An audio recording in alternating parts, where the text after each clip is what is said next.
New at 6, a school in Wilmington is accused of giving useless degrees that won't get anyone a job. The state's attorney general is suing the Mountain Phlebotomy School.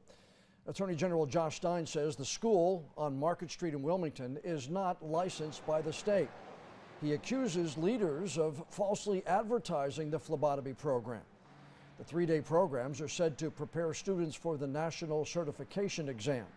But Stein says the school is unregistered, uninspected, and instructors are unverified.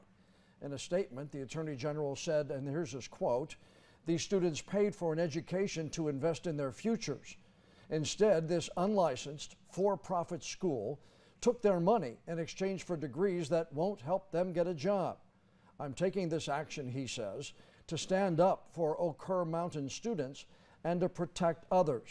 That's the end of the quote.